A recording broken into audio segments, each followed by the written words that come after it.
Before we get started today, I want to let you know that we are very thankful for all our listeners who tune in each and every episode to hear all the great information from entrepreneurs and investors within Black culture. If you are excited about this podcast, make sure you tune in to our Black Equity Premium content over on Patreon.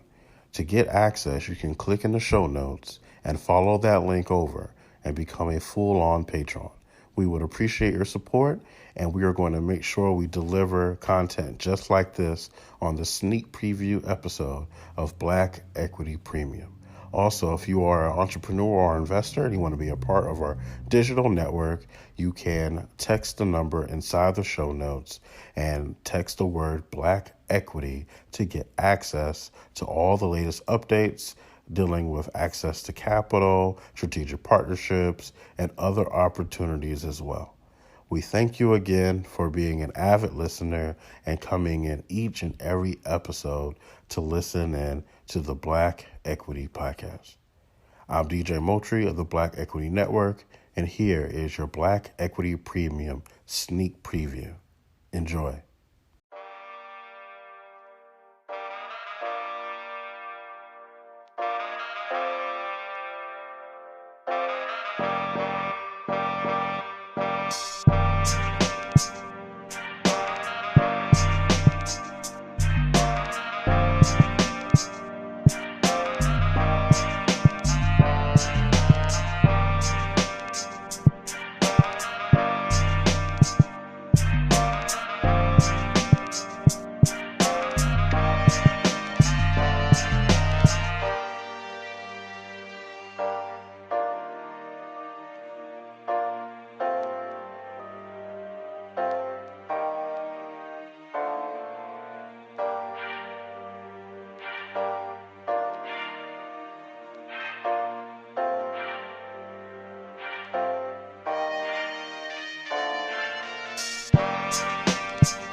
All right, Black Equity listeners, we're here for another great episode of the Black Equity Podcast.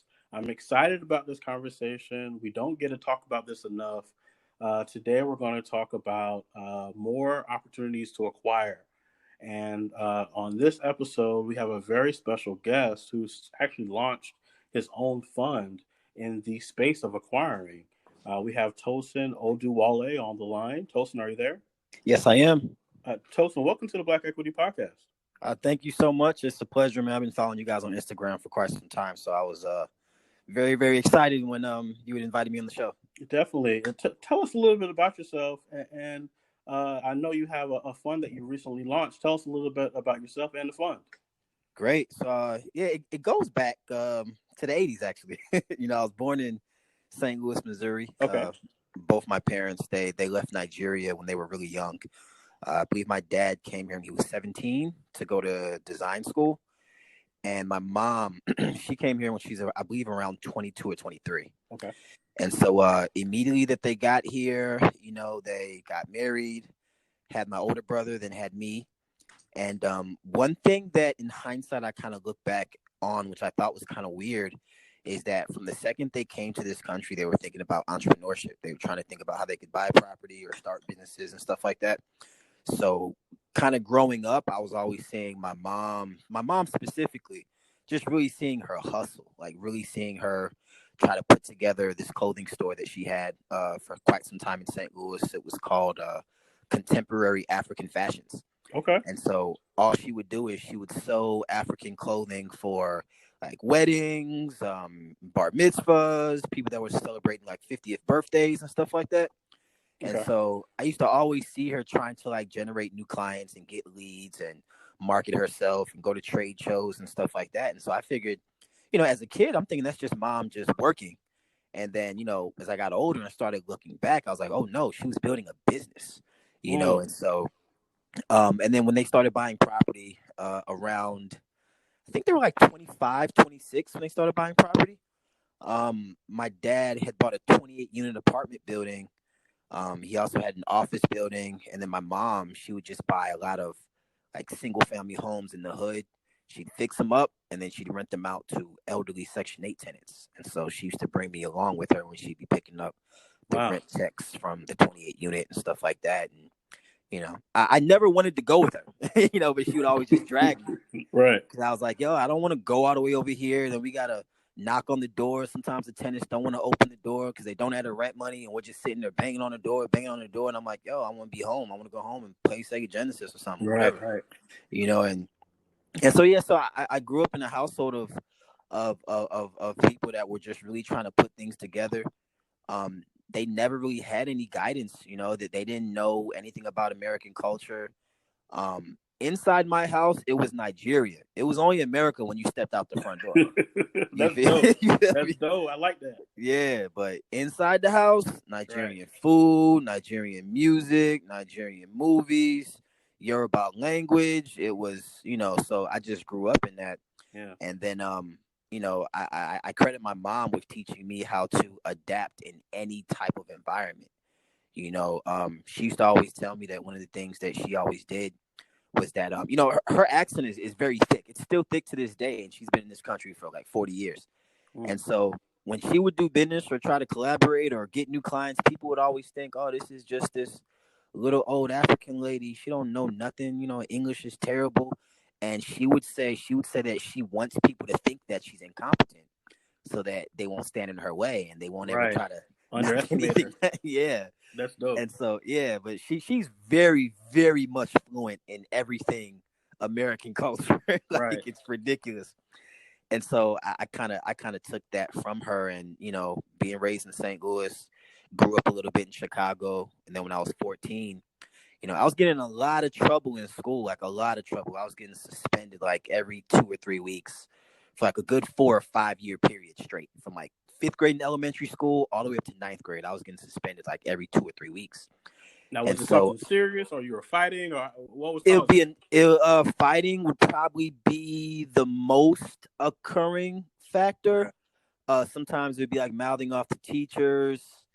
But yeah, it was mostly fighting.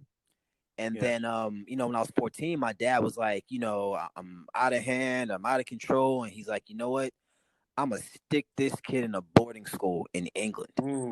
And so, Wow. yeah, he just took me to Europe, man. And I wasn't ready for that. I was 14, beginning of puberty. I had my close group of friends that I had, grown up with. And, we had been together since the first grade.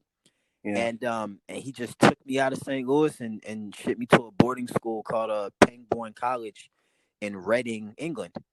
And it was like a Navy boarding school, so you had to wear like the Navy uniform with the hat and the jacket and all that stuff. And I was so mad and so like uncomfortable and just like, why is this happening to me? And then but in hindsight, I look at it like, that was actually one of the best things that happened to me, because being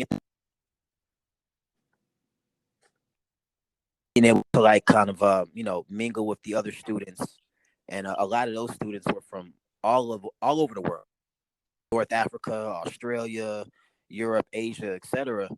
And just being able to mingle with them, it taught me how to be able to communicate with people from different cultures, different walks of life. Because in boarding school, it's not like day school where I go to school at 9 a.m. and then at 3:30 I come home.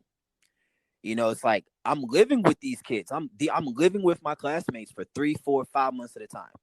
And so just learning how to deal with different cultures and different people, and then I didn't last too long at the school in England. I actually got expelled from that school. And then and then my dad was like, all right, you want to keep playing games? We sending your ass to Africa. And then they From England to Africa. Yeah. Okay. And then they put me in a boarding school in Nigeria, in Ibadan, Nigeria, which was not as good as far as like the amenities. I'll just leave it at that. Okay. You know what I'm saying? Understood. Yeah, and so I was there for 5.5 years, and I was in Africa for 5.5 years. They didn't let me leave the continent. Like even when I was like when we would go on our like little Christmas vacations, it would be to another African country. Like they was like, yo, we're not taking this dude back to the Western world at all until he's done with high school. Okay. You know, and so I learned a lot about business there because the thing about Africa, right? Because Africa, majority of African countries are third world countries. People know that there is no welfare, there is no Section 8, there is no government assistance, there is no public school. So if you want to live, if you want to eat, if you want to get educated, you got to build a business. You got to figure out something to sell. You know, so the conversation that we're having as 15, 16-year-old kids in the dorm, we're talking about, hey, like, what kind of businesses are you guys going to start when you get out of school? What businesses work? What businesses don't? We used to have our debates on, different Nigerian businessmen and try to, pick apart their businesses as if we knew any better. Like, we didn't know anything, but we were just trying to, figure out how did they build this cement company or this water company, etc. And those were the things that consumed us in high school, as opposed to when I was here and I was going to school, the things that we talk about and argue about, it'd be sports, it'd be music, it'd be, fashion, but over there, it's like everybody's trying to figure out how do you build something that can allow you to support yourself and your family at a young age, And so that had a huge impact on me. Even like the homeless people and the people that are in severe poverty, there is no government assistance for them. So the way that they eat, they'll go into the woods or into the forest or the jungle or whatever. They'll pick fruit, they'll bring it back to the city, and then they'll sell it in the street. And that's how they get their money. So that type of hustle is that's serious. It does something. It does something when you have a whole country or a whole continent that's just in that, yo, we got to make something happen because nobody's coming to save us. Wow. Do you think growing up, you were looking at both your parents being entrepreneurs, you think that was kind of embedded in them and they brought that to the States? 100%. That's not something that they grew up and said, hey, I want to be an entrepreneur. Yeah. It's like, hey, if you want to go live in America and get out of this country, you got to figure out how to make some money. Yeah. Because that's the only way. Because, during their generation, that was the education generation. That if you had a great degree, then the world would open up for you. That was them growing up in the 60s and 70s. Right. So the way out of poverty was education. So they was like, yo, we got to make enough money so we can go to a good university in America. Then we can get great jobs, et cetera, et cetera. My parents they went the education route. But I think when they got here, they found out real quick that having a degree is not going to open up the doors of success for you. It sounds good. Yeah, it sounds great. But they figured that out real quick. So even though they finished school and they got degrees, my dad and my mom have never, ever in their entire life used their degree to get a job, ever. So that definitely... How did that rub off on you? So you knew early on that education was cool, but you were going to have to do something else? Yeah, so my dad kind of put it to me like this. He said, look, you black and you in America. Get the degree so that you at least have that checked off. So, some people care about it, some people don't. If you're black and you don't have a degree, it doesn't matter if you're Einstein. People going to look at you like you ain't nothing. Right. But if you just get a degree in anything, it doesn't even matter. Just so you can say, yeah, I went to school. So just the image is that you're not an idiot, even if you're brilliant. But he was like, yo, just get a degree, but do whatever the hell you want to do that's going to actually put food on the table and that's going to make it so that you ain't got to ask me for money anymore. Right. You know what I'm saying? And so that was kind of like the way they put it to me. They were just like, yo, get the degree, but, you have to figure out something else on your own, though. So what did you end up figuring out? Well, I played around with a lot of stuff. I came back to the country when I was 20. Okay. First thing I did is I opened up an eBay account, a PayPal account. I started buying and reselling stuff on Okay. eBay. This was back in like 2005. Right. There Right. used to be a website that was called propertyroom.com. It Okay. still might be around, but it was basically a website where police would auction off stuff that they seized from people. And so it had like stereo equipment, jewelry, cars, stuff like that. So I would go on Property Room and try to buy like jewelry so I could resell it on eBay at a higher price. Smart. And so that was what I was doing like the freshman year of college, like the first, second semester, freshman year of college. I was able to make a little bit of money, but it wasn't constant because I wasn't really, I wasn't getting great deals every day. Yeah. I'd find something that made sense like every 3 weeks, every month. So yeah, I'm making, 500, $600 per sale, but this is like once a month. So Right. it's not really doing much. And then, I kind of started having problems in college. Like my first year of college, my grades were kind of terrible because I was I was trying to like, grind and hustle and do all this stuff, and it didn't really make my dad happy because he was paying for my college tuition out of pocket. Right. And one day he calls me, end of the semester. I'll never forget it. Calls me end of the semester. He's like very, very calm, but when he's very calm, that means he's about to snap on you. You feel me? Uh-huh. So he calls me. He's like, Tosin, you have some time to talk? I'm like, yeah. He's like, have you checked your GPA? I was like, nah. He was like, your GPA was a 0.0. Wow. He's like, did you even go to class? Did you even go to class? And I was like, because I hadn't checked my grades. Everything was going to his house, was going in the mail to his house. Right. So I had no idea. And he was like, your GPA was a 0.0. Did you even go to class? And I'm like, yeah, I went to class. Like, I didn't know I was doing that bad.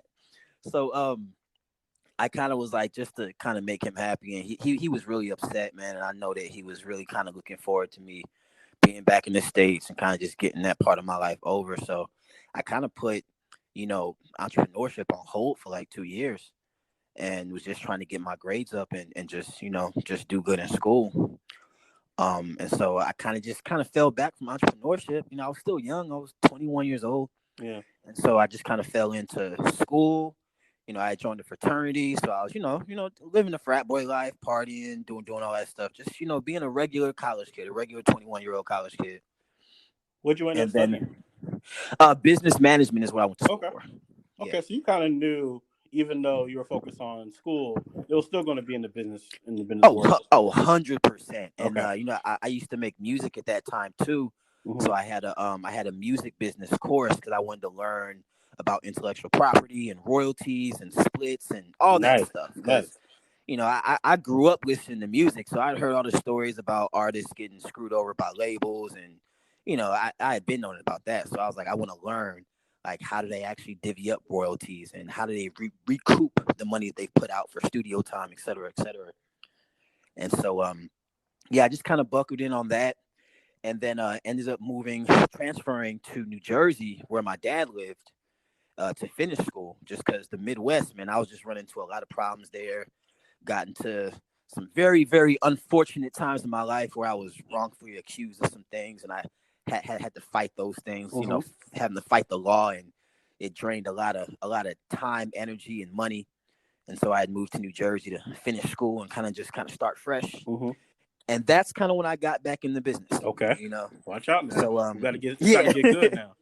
Yeah. So I mean, really, of course, real estate was always in my mind, but it wasn't something that at that particular time I believed I had the capacity to do, because at that particular time I was told that in order to buy real estate, you have to have 2 years of tax returns, you have to have a job, you have to have a credit score of XYZ.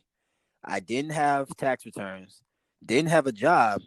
I didn't even know what my credit score was, so that, to me at that time, I just thought that was out of the question. Right. And so I started, like selling cars. Like I'd go to auctions, try to buy cars cheap, resell them. And then I had the great idea to start a company renting out cars, but not just regular cars, like sports cars. Right. And Nice. so I started my first company, my first LLC. It was called Exotic Sports Car Rentals. And I didn't have the money or the financing to go and get these vehicles, and so I put a business plan together, put some ads on Craigslist, and I was looking for business partners to invest in my idea, to invest in my company. And then I met with a couple Asian investors in Brooklyn, met with some Jewish guys in Millburn, New Jersey, and nobody was really showing a lot of interest. The Asian group that was in Brooklyn, they actually did. And so when I came to meet with them, they were talking about how they were going to put X amount of dollars into the company so we could get our first inventories, that we get a car lot, cover marketing, signage, like all that stuff. I'm like, okay, great, wonderful. Um, my mistake is that, number one, I didn't have any of my ideas copyrighted, trademarked, protected, or anything in any way. And then I actually gave these guys a copy of the business plan. No. Well, I can see why you would. Because Yeah.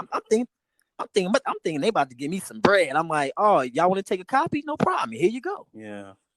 They stopped answering my calls, man. It was over, and they went and started the company on their own and did their own thing. And I was like, damn, they just got me, and there's nothing I can do. Like I can't sue them. I can't, and I don't even have the money to sue anybody. And so, what was the lesson learned there? To be honest, and I mean, I think when you do have a proprietary idea, you do want to find out how you can protect that. Yeah. Because like even that, and then you want to put certain clauses like now in all of my real estate fund prospectuses, there's a disclaimer that says that it can't be disseminated, that it can't be shared, that there's a non-disclosure agreement that means that they can't speak of or act on any information for at least 3 years. So there's certain things that it's not going to stop somebody from copying your idea, but if you do, now you have real legal grounds to go after them. Exactly. And so I just had no idea about that back in 2009. Right. And so that was kind of the beginning and the end of that idea. Did you ever see that they went off and took the idea and actually were successful? Or so I'm not sure. I'm not sure if they were successful. I know that they did start an LLC and they did buy a couple of cars. And they did do some marketing and branding. I'm not really sure how successful it was though. Understand. And so and then I was like, you know what?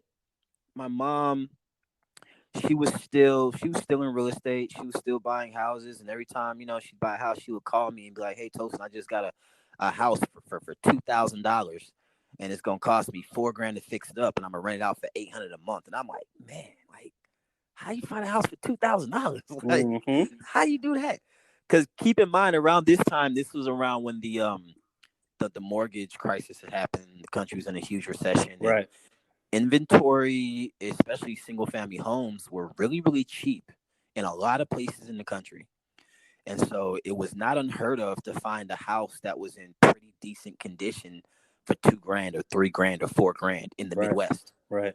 And so my mom, she just took advantage because she, I think the only mortgage she really ever had was a mortgage on our home, and all of her investment properties, she always just bought cash. And she was running a nursing home business that catered to mentally challenged adults. And when I was in college down there, I used to help her run that as well. So she was making a lot of money from the clients, like insurance and the state grants and stuff like that. So she was heavily liquid. So when she sees a deal on a property, she's buying it. She's snatching it up. So I said, you know what? Let me get back into real estate and try to see if I can figure this out.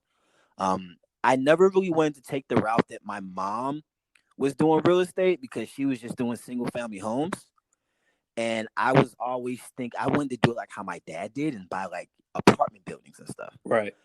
But at this time, my dad had gotten completely out of the real estate business, and he was in the tech business. He's been in tech and IT since like 2002. So there was really nothing that he could tell me about real estate in that current market, because he had been so far removed from it. Right. So it was kind of like, all right, I got to go to the internet and YouTube University and try to see what I can find and what I can piece together. And I just started Googling different lenders, different mortgage companies, calling them up, just asking questions. I put a lot of ads on Craigslist for investors, just to say if I could take them out for coffee or if I could meet with them or something, just to kind of pick their brains and stuff like that.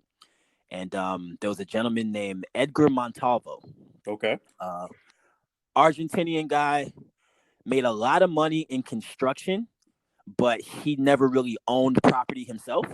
Hmm. So when we met, he's like, "Hey, I have some cash, and I'm trying to become an owner. I'm trying to build a portfolio." And so I was like, I'm new to real estate. I don't really know what I'm doing, but I can learn and I can help you, And he was like, I'll never forget that. He said, "Okay, we can learn together." And I was like, "Man, okay, cool." Right. So, I just started trying to find deals and find, one of the biggest things I had in real estate in the beginning is that I didn't know how to run comps. So I would find a deal, but I wouldn't be able to tell you if it's worth what they're asking for. Right. And so that I messed up a lot of relationships with other investors because they would ask for comps and I would send them some BS comps that just weren't even, just totally out of this world. It wasn't even right. Right. And so I ended up finding a townhouse. Was it a townhouse? No, it was a single family home in Orange, New Jersey. I reached out to the owners, negotiated their asking price down to $42,000. I saw that the comps were going for 150. So I negotiated this property down to 42,000. It needed $30,000 in work. I called up Edgar. I said, "Hey, Edgar, I got one." He's like, "All right, let me see it tomorrow." We saw it tomorrow. Next day, he paid cash for it for $42,000. Wow. So before and then he had paid me an assignment fee. It wasn't a traditional assignment fee like how you assign a contract. He just paid me out of pocket. Right. Because I didn't. I introduced him to the owner, and they signed the contract. But Gotcha. he has integrity. He wasn't gonna screw me. He's like, "Yo, Tosin, I got you," and he got me right. So before they started the renovation, he had like some type of family emergency in Argentina, and he had to leave for 3 months. And so he's like, "How am I gonna get this project done? I'm gonna be gone." And so I said, "Hey, like I can oversee it for you." So basically, Nice. his whole contractor team, they come in, he goes to Argentina and they're reporting to me every day. And I basically project managed the entire project, which was my first, it was in essence, my first wholesale deal. And so, I documented the whole process, took pictures, took video, and then that was what I was using as my commercial to get other investors so that I could wholesale to other investors. So wholesaling was kind of how I got the initial capital to start investing in real estate on my own. And then I ended up buying some property from the city of Newark for really, really cheap. I believe it was $1,000. It was an empty lot of land, and so that was the first property that was in my portfolio, Nice. something that I owned free and clear. And then it kind of just grew from there. And really, I kind of exceeded more in kind of consulting other investors and wholesaling, finding properties for other investors before like actually building a sizable portfolio. And that really helped me kind of build my reputation in New Jersey. And I just built a great reputation, man. And it was just like my word was kind of golden with a lot of investors there, and that was kind of what I used to kind of just springboard myself. And then yeah, I guess that was how I got into real estate and decided to take it seriously. I was still in college, so I still had like a year or two left before I could be like totally free. Right. So I was really just trying to, mix and match the two. And in between classes, I'd go into an empty classroom, pull out my camera, and start making videos on like how to assign contracts, how to calculate your credit score, stuff like that. And I put that out on YouTube and was just trying to build like a online brand as well. And that was kind of how I got into real estate officially. And then, of course, you always want to find people that you can partner with, people that you can network with, collaborate with, and do bigger things. And so I ran into somebody who was doing pretty well in real estate in New Jersey. He started off as a real estate investor, and then he started training school. I'd initially, my strategy for kind of trying to build that relationship was not because there was anything that, he could teach me that I didn't know. I was just like, "Yo, I want to, build this relationship. So I'm going to act like I don't know anything, sign up for the courses, become a student, and then see if I can intern for the company." Right. You know what I'm saying? And it worked. Yeah. It took like a year and a half, 2 years. But, I finished the courses and then I, sent the email like, "Yo, let me intern." And they hit me back and said, "Yeah, sure." So I interned for the company for like a year and a half, 2 years. Then it got to a point to where they had asked me to build out like their sales sales strategy for one-on-one coaching. And so myself and another student who had turned into an intern, his name was Brandon J. Wigley. Together we put together the sales, the one-on-one sales strategy and the scripts and basically this is the one-on-one coaching product for that company. Right. Which to date I think has grossed over 600,000 or 700,000 in sales from just the one-on-one coaching. Nice. And so and then of course getting commission on all the sales just allowed me to kind of just have more cash that I could put into other deals. If you haven't heard about Anchor, it's the easiest way to make a podcast. Let me explain. First of all, it's free. There's creation tools that allow you to record and edit your podcast right from your phone or your computer. Anchor will distribute your podcast for you so it can be heard on Spotify, Apple Podcasts, and many more. You also can make money from your podcast with no minimum listenership. It's everything you need to make a podcast. Download the free Anchor app or go to anchor.fm to get started. Now, back to the show. Well, let's talk about something that you mentioned, because I saw a piece of wisdom within what you were saying. You said you always want to find someone to partner with. It's a beautiful quote, and I agree. But where did that wisdom come from? And why do you always want to find somebody to partner with? Where does it come from? Because me personally, I'm very self-aware, and I know I can't do everything on my own. Like I know myself. Like I know there's a lot of areas in my life where I'm an idiot. Right. Like I'm just keeping it 100%. Yeah. And so I think the biggest thing that people do is they want to be the boss. They want to be the CEO, and it's like it may not be time for you to be the CEO yet because you got a lot of growing and development before you can be a CEO and manage everything. Exactly. And so I just always knew that, I'm not good at a lot of things. Like I know how to come up with the ideas and how to find new things, but sometimes my execution can be garbage. Right. And when it comes to like administrative skills, I lack them. I don't have them at all. Right. And so I'll need somebody who's good at, keeping calendar invites and monitoring a budget and, balancing a checkbook and, keeping tabs of like customers that send an email. I need somebody that's where they excel. And so I've always just been very, just aware of I need to find people that are strong where I'm weak, which is a lot of places, and figure out a way to where it can be a win-win so that I can focus on doing what I'm doing and you can focus on doing what you're doing. If you're Michael Jordan and you are good at hitting them threes and those buzzer beaters, I'm Dennis Rodman. I'm going to get every single rebound. So I'm not going to try to be you and hit the threes. Right. I'm going to get these rebounds. Exactly. And together we going to win. Exactly.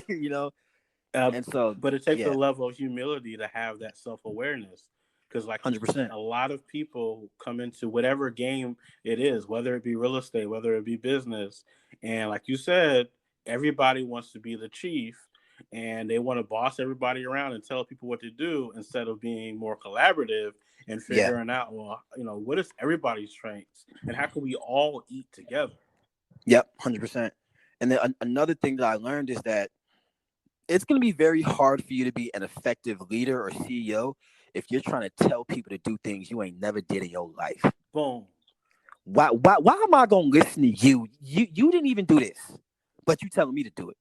How do you know I'm even doing it right? There's this idea out there that, a true boss delegates, which I get that idea.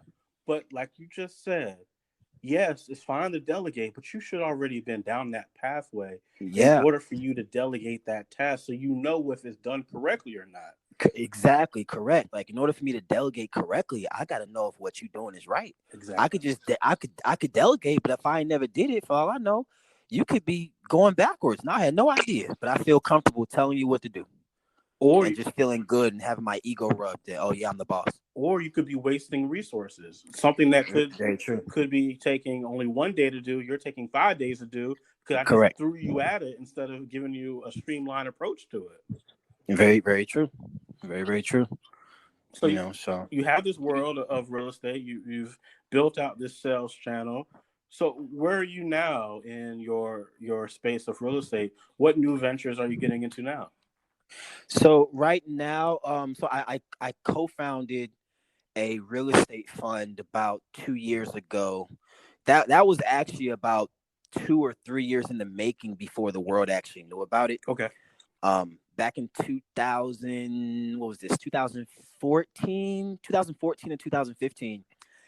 I always just saw myself being involved in like a hedge fund or a mutual fund or something big. If your listeners Google Blackstone, Mm-hmm. it's a real estate fund that I think manages over $110 billion in cash for investors. Right.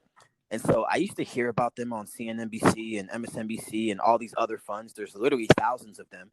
And I was like, yo, I want to do that, Mm-hmm. And so I started sending out emails to all the real estate funds or investment funds that were in New York, just trying to see who would respond and maybe give me some information, you know. Mm.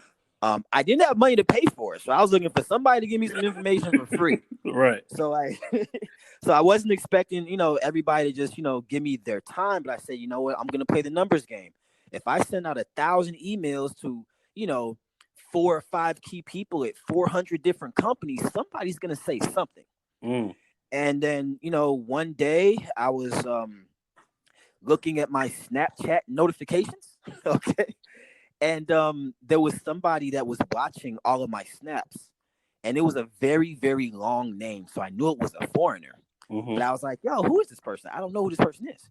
So I just copied it and pasted it into Google, and then it brought up that this guy was a managing principal at a real estate fund that it did like over $400 million in deals. Wow.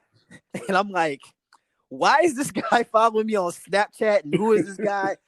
How did he find out? Like, who? So I sent him a message and I said, hey, have we met before? And he's like, no. And I'm like, I see you're in real estate. He's like, yeah, I see you are too. So I was like, what do you guys do? Already knowing, because I'd already been on the website, Right. saw whatever, but I just wanted to see, is he going to engage me? And yeah, he just started going into it, gave me his phone number. He said, hey, man, come down to my office. And so this guy's name was Gian, and he's managing principal at a real estate fund called the Prodigy Network in New York. They're originally from Colombia. They started their fund in Colombia. They made a few $1,000,000 down there, decided to come to America. Then they were doing some things in Miami, and then decided they were going to be headquarters in New York and only focus on New York deals. Mm-hmm. Keep in mind, this guy was 35 at the time. Okay. So that kind of blew me away. It's like, okay, this guy's young. Yeah. This guy's young, and he's a managing principal. They've done over 500 million in deals. I said, okay, I'm going to take this opportunity. So I went out to their office. It was in the financial district in Manhattan. It was on like the 30th floor of the Donald Trump building or something like that. And I go in there, and then, this guy, he takes me into their conference room and basically breaks down on the first meeting, breaks down exactly how they started their fund, how they run their fund, how they do everything. Like, first meeting. Tosin. And so back up. Yeah. What are you thinking when you're walking through those doors, you sit down with these people and they give you the full game? What's going through your mind? Man, I mean, before I came in there, I was thinking, okay, when I actually get face to face with them, they're gonna see I'm a rookie, and then this is gonna be a short meeting. Right. But it wasn't really like that. It was like, yeah, we know you're a rookie. We want to show you how we did what we did. Wow. So it was a different, perspective or mindset or whatever. And so, me knowing that, I learned slow. I learned very slow. I'm pretty sure I'm not going to remember everything that this guy's telling me. I put my phone on record, and I record the entire meeting. I still have the recording to this day. You're a very smart man. That's very still smart. Have it to this day. And so, he breaks down exactly how they started, how they raised their funds, where they advertise, where they market, what third-party fund administrator that they use, just everything. And so I said, hey, I have a partner. Can I come back and you can explain this to him as well? And he's like, yeah, sure. So my partner at that time was the individual whose school I had joined and who I began working for, which is Jay Morrison. Right. And so, as soon as I leave that meeting, I shoot Jay a text. I say, hey, bro, you need to be in New York next week. Like, for real, bro. Like, bro, whatever you got going on, you need to cancel that. Right. And then, I gave him a little rundown on, who these guys were. And I'm like, yo, like, we need to start our own fund too. So he's like, I bet. So we end up coming back a week later, 2 weeks later, or whatever. I record that meeting as well. And, he breaks down to us how they did their fund. Their fund was a Regulation A Tier 1, which only gives them a $20 million cap, I believe, per year. And so we did some research and like, okay, Regulation A Tier 2 would be better for us because it gives us a $50 million cap. And we can solicit non-accredited investors. Right. And so we launched the fund June 1st, 2018. We raised $10 million in capital commitments in the first 7 days. And I was with that fund for about 2.5 years up until November 15th, 2019, when I resigned to start my own fund. Just to be 100% frank with you, majority of the biggest funds in the world are run by people who have no type of celebrity, no type of brand, no type of image at all. And they raise hundreds of millions of dollars in a short period of time. And they don't all go to Harvard or Yale or Wharton. They're just regular people that just want to get into the real estate fund space. It's a very small circle. There's not a lot of people that manage funds when you compare it to the amount of people that are doctors, lawyers, mechanics, dentists, etc. And they move very quietly. I mean, this is a lot of times quiet money. Correct. Yeah, it is. It's a lot of family offices, institutional investors. Sometimes these family offices are overseas. A lot of times they're people that don't even want the world to know that they have X amount of dollars, and they're investing through trusts or through LLCs or S corps, and they're trying to just conceal themselves as best as possible. That was the reason why when the Panama Papers leaked, it was so, it was such a big thing on the news because it was like, oh, we actually get to see the names of who the real rich people are. Right. Because nobody ever really knows. You really don't nobody know who knows has money. Yeah, I mean, if you tell somebody to name 10 rich people, most likely 8 out of 10 of those people are going to be a celebrity, an athlete, or a musician. Exactly. And they're not the real rich people. They get their checks from the real rich people, the people that own the teams, the people that own the labels, the people that own the distribution companies. Those are the true wealthy people, and will for the most part probably never hear their names unless they do something illegal. Now, I do want to get to you starting your own fund, but you said something that I have to talk about. I've always said growing up, like, okay, yeah, Michael Jordan and Kobe Bryant and rest in peace, and all these basketball players out there. But I always said to myself, why are we looking up to them when the real money is who's paying them? The real money is the owners, but the owners never do any interviews. Nope. The owners, they kind of sit in the background. We never really hear from them. But I want to be the owner. How do I become the owner? I've always thought that way. Why do we focus on the face instead of where the money's flowing? Well, I think because I can only want to be like what I see. It's hard for me to want to be like a ghost because I don't know what that looks like. I don't know how they move. I don't see. I may not even know they exist. So when you're growing up, you're going to admire what you can see. You're going to admire your big brother or your dad or your mom or your, favorite teacher at school or your football coach or, the drug dealer down the street or the rapper or the athlete because you can actually see them. You can reach out and touch them for the most part. Right.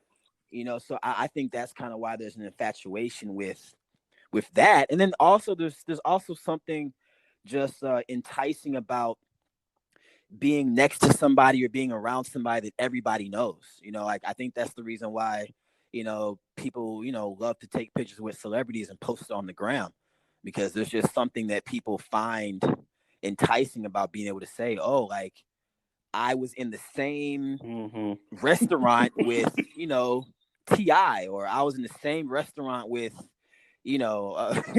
whoever, so I've always been in the impression that if I ever run into these people, I want to figure out how to work with them, not take a picture. Man, I'll tell you this, man. I've met and talked to a lot of celebrities, and the one thing that I do whenever I act like I don't know who the hell they are, Because we You really know, we don't know who they are. like sometimes I do. Like, I'll give you an example. Okay. So over the summer, I have a 26,000 square foot mansion in Atlanta in Buckhead.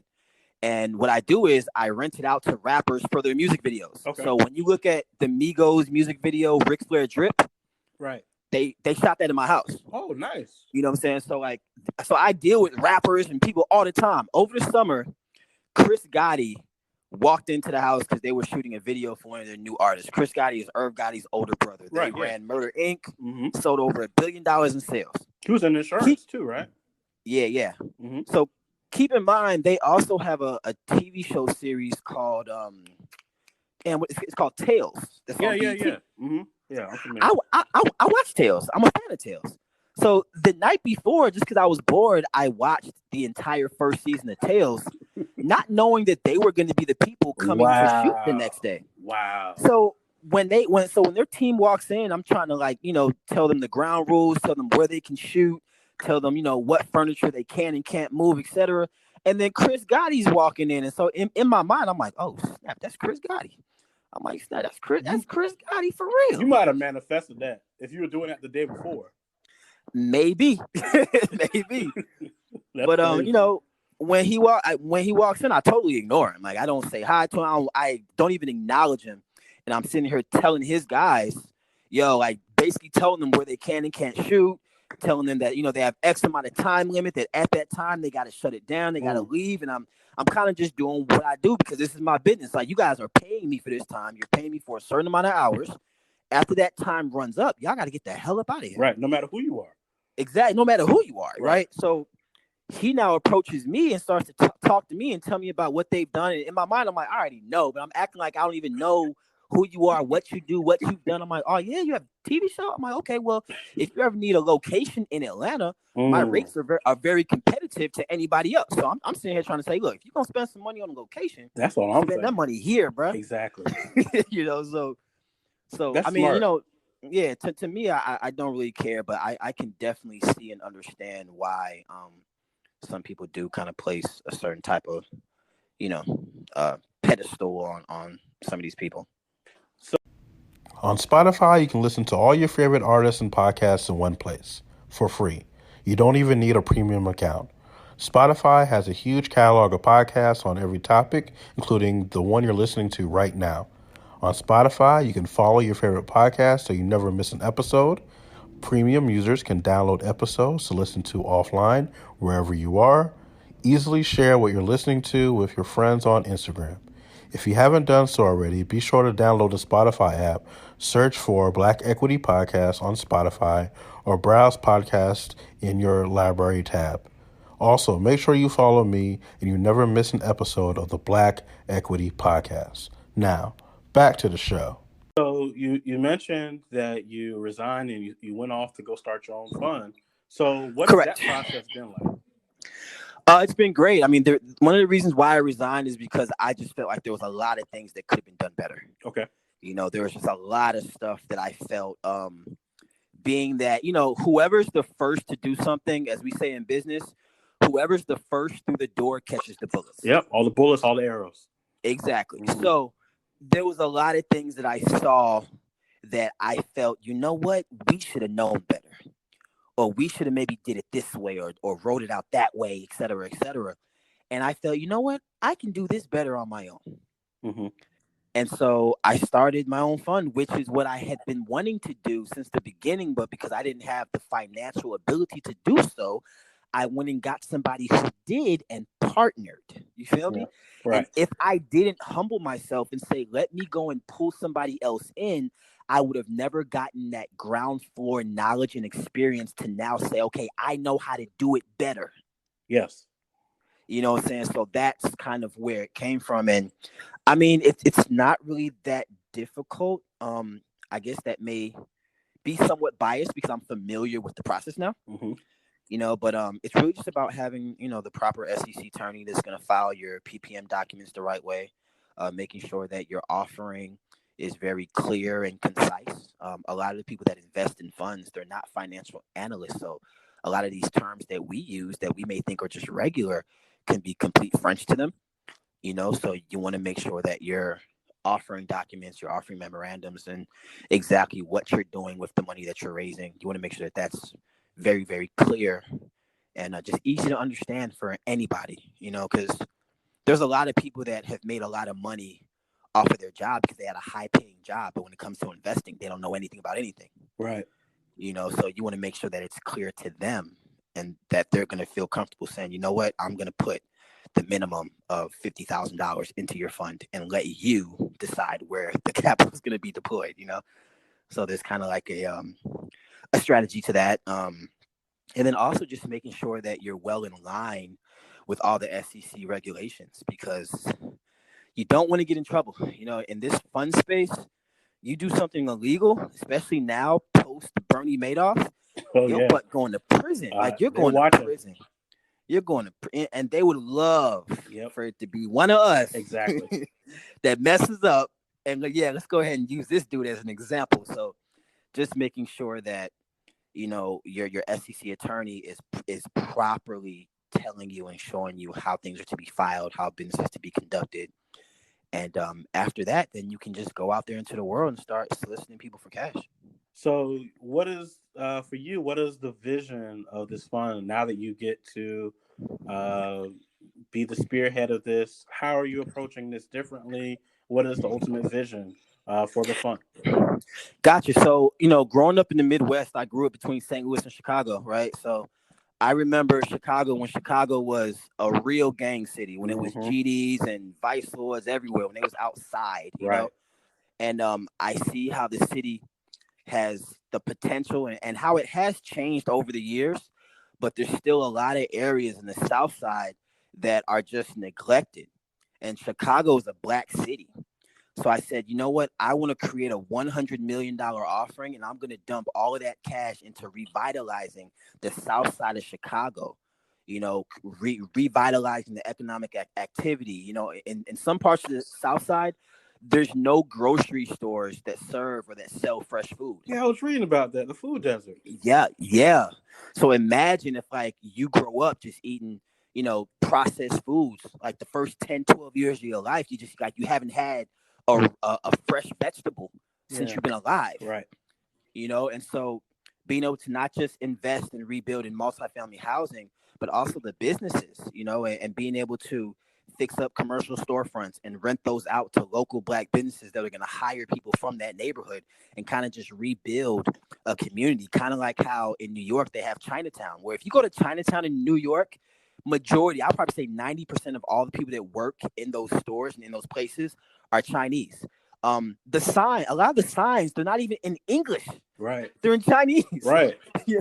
So it's like they've built their own little community in these 15 to 16 square blocks that is world renowned and that's successful. And why And so can't I we do say, the same thing? exactly. Yeah. I want to do something similar and make the South Side of Chicago a place that is hustling and bustling with economic activity, employment, fresh food, parks and recreation, so that we have a black community, not just having a few properties in black communities, but having an entire black community to where, it's doing well, and the neighborhood that we're focusing on is the neighborhood where Michelle Obama grew up.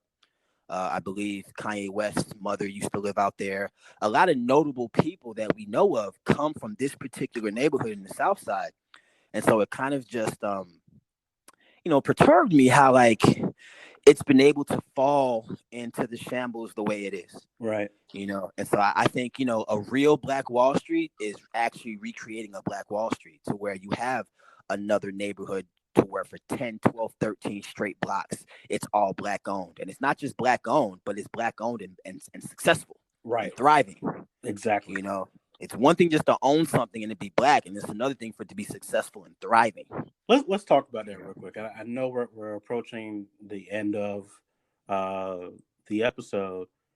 A lot of people are talking about how, hey, I got this property, I own it, and I'm like, yeah, that's bravo. Yeah, I'm excited for you, but is the community thriving? exactly. Are the people okay? You own this property, you're going to rent it out to somebody, you're going to make a little bit of change, and you're going to have some type of cash flow coming into you, and that's great, and that's wonderful. But what about the food desert? Yep.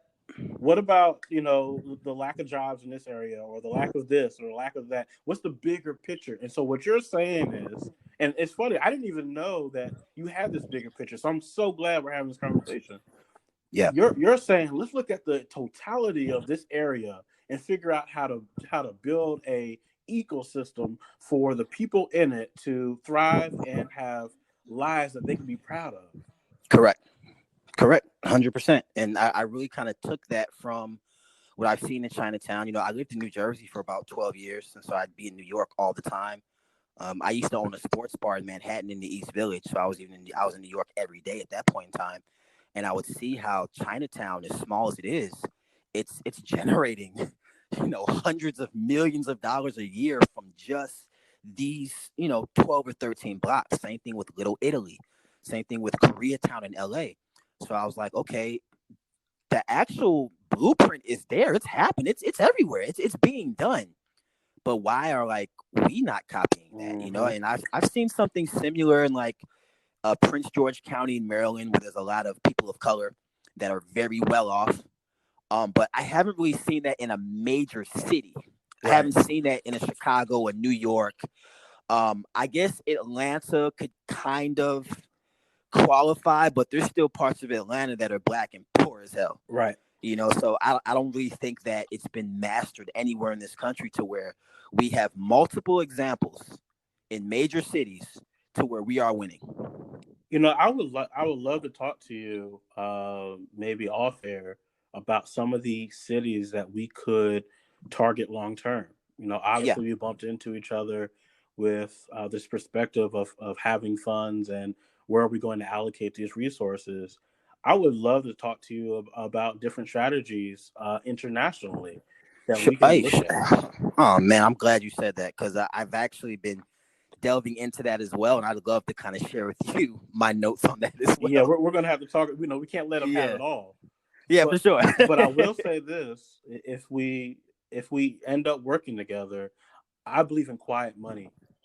Correct, I correct. believe in actually there's an episode going to be, or actually it's already aired by this time, where we talk about for 5 minutes about why don't we have our own, for lack of a better word, black town, similar to a Chinatown. Yeah, yeah. Our little Africa or something. You Exactly. know what I'm saying? And then Like, duplicate that in multiple cities.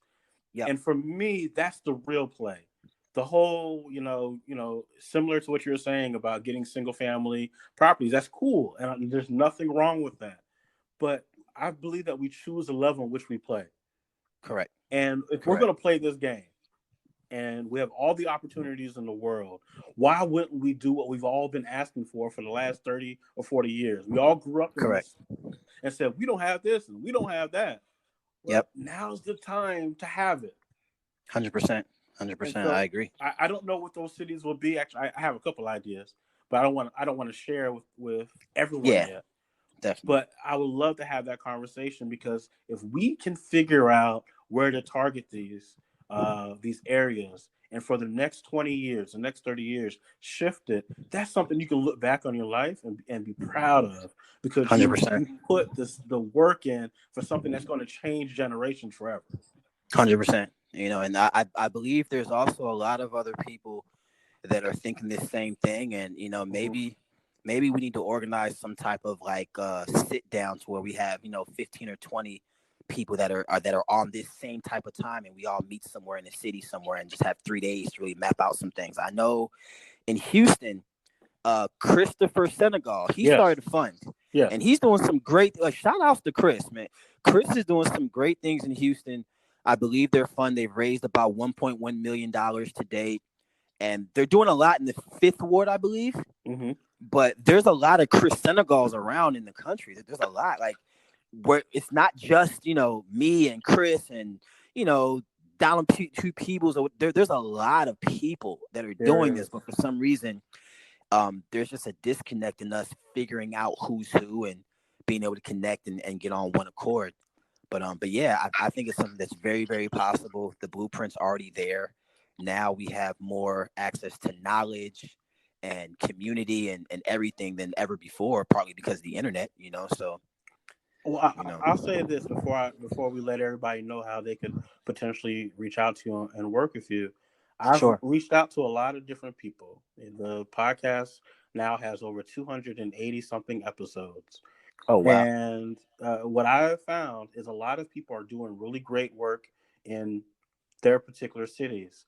But once we start having the conversation of let's take this thing on a broader scale and share resources. Because see, you could be in Chicago, and I could be right now. I'm headquartered in Charlotte, and we could be sharing intel. It doesn't necessarily have to be where I'm over what you're doing or you're over what I'm doing, but Yep. us sharing and understanding what's going on in each other's cities to me is the real value, not necessarily Yeah. being all inside of each other's money, but being Correct. able to call each other up and be like, yo, we got some problems down here. Let's bring the coalition together so we can take care of what's happening in this particular city, and going Yes. to each other's communities and being true, not kings, but emperors.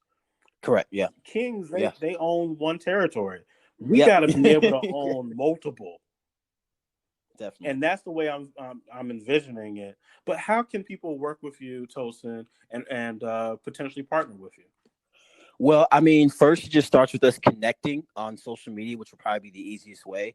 So, I mean, people can follow me on Instagram. It's Tosin underscore Oduwole. That's TOSIN underscore ODUWOLE. Also, they can follow my real estate fund page, which is BAP United, BAP United. And my personal email address is info@bapunited.com.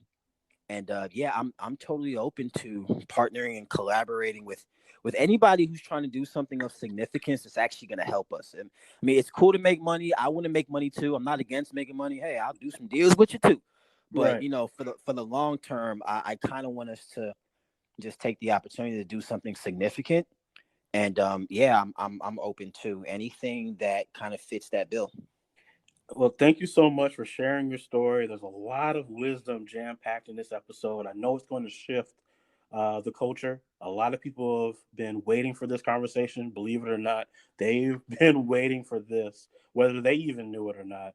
And so I Yeah, thank you so much for coming on the Black Equity Podcast. The doors are open for you to come back and continue this conversation, because thank you. we've stumbled on something here towards the end. It's like, well, hold on now. I think we have an opportunity to really shift the game over the next 20 or 30 years, if not Definitely, longer, definitely, and definitely. start talking that generational wealth talk.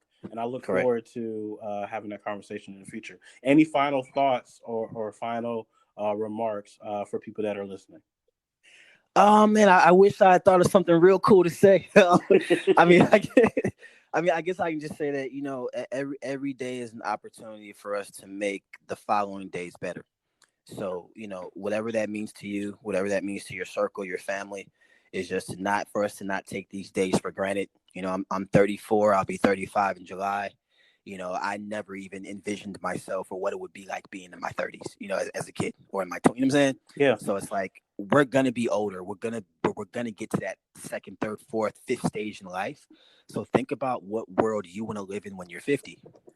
And see if there's anything that you can do to start planting the building blocks for that now.